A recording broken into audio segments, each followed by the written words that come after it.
paz do Senhor Jesus, eu sou a doutora Mariana Mendes. Hoje, 18 de dezembro de 2024, eu tenho uma palavra especial para a sua vida. A palavra de hoje está na carta aos Efésios, capítulo 3, versículo 20, que diz assim: aquele que é capaz de fazer infinitamente mais do que tudo o que pedimos ou pensamos, de acordo com o seu poder que atua em nós. Você é capaz de crer que Deus ele pode fazer infinitamente mais do que imaginamos? Você tem fé suficiente para isso?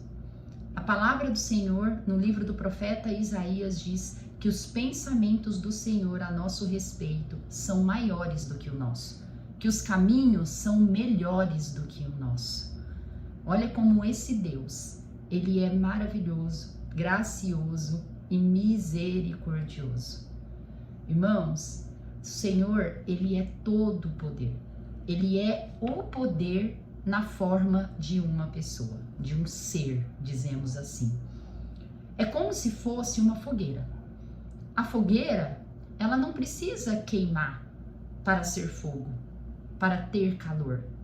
Quando afastamos da fogueira, quanto mais longe nós estamos, menos sentimos esse calor. E isso acontece assim como Deus. A fogueira, para nós sentirmos o calor, para nós podermos queimar, a gente tem que chegar mais perto. À medida que vamos aproximando da fogueira, vamos sentindo seu calor, até chegar a um ponto que nem conseguimos nos aproximar mais, pois senão vai se queimar. E o fato de quem está distante dela não está sentindo o seu calor, não é porque ela não existe, é porque ela está afastada. E assim é o nosso Deus. O nosso Deus, ele é o próprio poder. O fato de talvez você nunca ter sido alcançado pelo poder de Deus, não é porque Deus não tem poder, é porque você está afastado do Senhor. E à medida que você começa a se aproximar, cada vez mais chega perto do nosso Deus, mais nós vamos tendo acesso e começamos a sentir o seu poder, até o ponto de nos aproximarmos tanto que começamos a ver milagres, coisas fora, além da lógica humana. Esse é o nosso Deus. Então, irmãos, quando você não vive bênçãos, quando você não vive milagres, quando você não sente o poder de Deus, não é porque o Deus não te ama, não é porque o Deus não tem poder, não é porque Deus escolhe quem ele faz milagre ou quem ele não faz. É porque você não está próximo o suficiente dele para sentir o seu poder, para ver milagre, para reconhecer todas as bênçãos e maravilhas que ele pode fazer na sua vida. O Senhor é aquele que pode fazer, sim, infinitamente mais do que podemos imaginar. Queira ficar mais próximo, como se fosse para sentir o seu calor, o seu poder. E quanto mais próximo você estiver, mais você vai viver o sobrenatural que Deus tem para a sua vida, a perfeição que Ele tem para a minha e para a sua vida. Que palavra maravilhosa! E olha que não é uma palavra de ânimo no sentido de best-seller, de coach, não. É uma palavra verdadeira, que é para todos. Todos aqueles que creem podem ter acesso à glória do Senhor. A meditação de hoje diz: um conquistador tem visão, porque sabe quem ele é em Deus. A pessoa que ela tem a consciência de quem é o Senhor, a identidade de Deus, ela tem consciência de quem ela também é, o que ela pode alcançar. A fé, ela é sobre nós e não sobre Deus. E eu acho maravilhoso de nós lermos alguns milagres que o Senhor Jesus fez. E no fim dos milagres ele diz: você alcançou o seu milagre por causa da tua fé. A sua fé te salvou. A sua fé fez eu manifestar o meu poder. Porque a fé, ela nos mobiliza. A fé é algo que faz nós nos aproximarmos cada vez mais do Senhor. E nós começamos a ter acesso ao seu poder. E começamos a ver coisas grandiosas. Glória a Deus por essa palavra. Que palavra maravilhosa para nós terminarmos o nosso ano. Nessas próximas semanas que já estão chegando ao fim. pois o que o Senhor quer é que nós sentimos cada vez mais fé, nos manifestamos mais em fé. E eu creio que essa época do ano, que é o fim do ano, o fim das coisas, é o momento de nós refletirmos na nossa vida espiritual, nas nossas condutas e nós querermos sermos melhores, para nós prepararmos um 2025 maravilhoso para cada um de nós. Quero também compartilhar a leitura bíblica que encontra-se em Gênesis 41. Gênesis 41, no fim de Gênesis, que conta a história maravilhosa de José, de seus irmãos e de seu pai Israel. Nós vimos em Gênesis 40 que José ele estava preso e lá ele conheceu o copeiro do rei e o padeiro, onde eles foram presos por algum motivo e eles tiveram um sonho que era uma revelação do Senhor para a vida deles, porém eles não souberam interpretar. E José, num ato de fé, interpretou o sonho deles de forma correta e tudo que ele disse aconteceu na vida do padeiro e na vida do copeiro. E o padeiro veio a ser enforcado e o copeiro ele voltou para o seu cargo no palácio. Nisso, José disse ao copeiro: quando você estiver no palácio, quando você estiver com o faraó, lembre-se de mim. Lembre-se de mim, conte para ele sobre mim, pois eu sou uma pessoa injustiçada. Porém, o copeiro, na hora que ele chegou no palácio, ele simplesmente esqueceu de José. Mas esse esquecimento é uma prova do amor de Deus pela vida de José. Pois o Senhor, ele sabe a hora de sermos lembrados. Talvez se o copeiro lembrasse logo quando tivesse chegado no palácio, talvez o faraó nada faria por José. Mas o Senhor, ele nunca tarda, ele nunca se apressa, ele chega na hora certa. E ele sabia o momento correto que o copeiro precisava lembrar de José. E foi assim, foi dessa forma que aconteceu. A palavra vai dizer que passado 2 anos, o faraó, o rei do Egito, teve um sonho. Na verdade, 2 sonhos, um seguida ao outro, onde ele percebeu que era um sonho profético, porém ele não soube interpretar. Pois o sonho dizia, o primeiro sonho, ele sonhou com 7 vacas gordas, graúdas, bonitas, e de repente vinham 7 vacas feias, que o faraó descreve que ele nunca viu vaca tão feia na vida dele lá no Egito. E essas vacas magras, feias, começam a devorar as vacas gordas. E logo em seguida, ele também sonha com 7 espigas graúdas, bonitas, cheias de vida, e de repente 7 espigas mirradas. E essas 7 espigas mirradas destroem as 7 espigas graúdas. E ele chamou todos os seus sacerdotes, todos os seus sábios, e ninguém soube interpretar. Naquele momento, o copeiro lembra de José. Naquele momento, Deus age na vida de José e o copeiro se lembra. E ele falou: faraó, eu estou escutando aí o que vocês estão falando. Quando eu estive na prisão, eu tive um sonho, o padeiro teve outro, e eu também não soube interpretar. Na verdade, ninguém soube. Mas havia lá um hebreu preso que deu a interpretação correta e da forma como ele disse, aconteceu. Na hora, o faraó disse: traga esse hebreu até aqui. E José, ele chegou no palácio, ouviu toda a história que o faraó contou para ele e ele disse: o meu Deus vai dar a interpretação correta. E logo ele interpretou. Ele explicou que aquelas 7 espigas e aquelas 7 vacas tinham a mesma interpretação.